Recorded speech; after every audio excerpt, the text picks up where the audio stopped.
B sports 5টা elimination point শেষ ম্যাচে এসে ফ্যানদের মুখে কিছুটা হাসি ফোটানোর চেষ্টা করছেন। তাদের নিয়ে অনেক প্রত্যাশা ছিল অনেকেরই, তারা চেষ্টা করেছেন, চেষ্টার কোনো কমতি কিন্তু রাখেননি। নিশ্চয়ই এখান থেকে তারা শেষ মোমেন্ট পর্যন্ত চেষ্টা করে যাবেন। এবং সবচেয়ে বেশি ইম্পর্টেন্ট ব্যাপার যেটা, তারা কিন্তু হার মানেনি। দেখেন শেষ ম্যাচে তাদের প্লেয়ার লুজ হয়ে গিয়েছিল, sketch was down, sinister was down, but still তারা দুজন প্লেয়ার নিয়ে কিন্তু এখনো ফাইট চালিয়ে যাচ্ছেন। 5টা এলিমিনেশন পয়েন্ট হচ্ছে, টপ 5 তারা কনফার্ম করেছেন। টপ 3 লেটস গো, দেখা যাক হয় কিনা।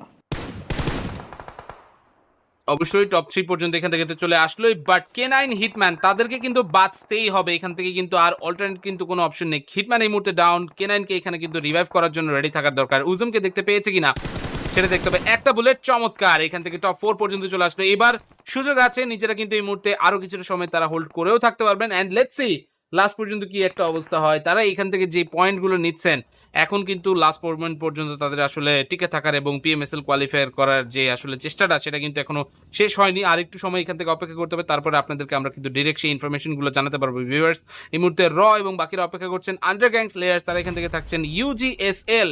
এখানে কিন্তু এখন কিছুটা বিপদে, তার কারণ পুরো র ই স্পোর্টস এসে তাদের উপরে কিন্তু বড়সড় একটা হামলা চালাতে পারে। অবশ্যই লাস্ট মোমেন্টে ইনফরমেশনটা নেওয়ার চেষ্টা, জিগেল তিনি সামনে এগিয়ে যাবেন এবং এই টিমটার কিন্তু ডমিনেট করার অনেক অনেক বেশি এক্সপিরিয়েন্স আছে। গিয়েছেন সরাসরি গাড়ি চাপা এবং সেখান থেকে নক এখান থেকে বের করলেন প্রবীণ ফ্রম র। আন্ডার গ্যাং তাদেরকে ফিনিশ করে দেওয়ার চেষ্টা করছেন, কিছুটা স্কেপটিক্যাল পারফরমেন্স অ্যান্ড সেখান থেকে ওয়াদু ওয়াইপ র স্পোর্টস এলিমিনেটেড। 7 এলিমিনেশন পয়েন্ট ছিল, টপ 3 তে আমরা চলে আসলাম।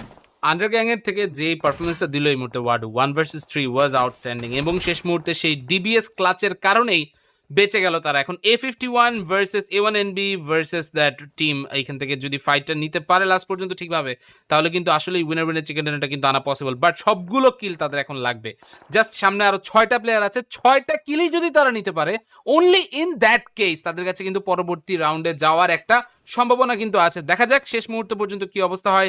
রেক্স এবং বাকিরা আছেন ইউজিএসএল, তারা এখান থেকে কিন্তু এখন আসলে সামনে এতটা আসলে আগানোর সুযোগই কিন্তু পাবে না। রামস এবং বাকিরা আছেন কানজা, রামস দুজন মিলে সামনে বের হয়ে আসলে তখন কিন্তু ইউএনবি স্পোর্টস হামলা চালানোর একটা চেষ্টা করতে পারে। যেই পজিশনটাতে একটু আগে আমরা দেখেছিলাম স্কেচ এবং সিনিস্টার, তারা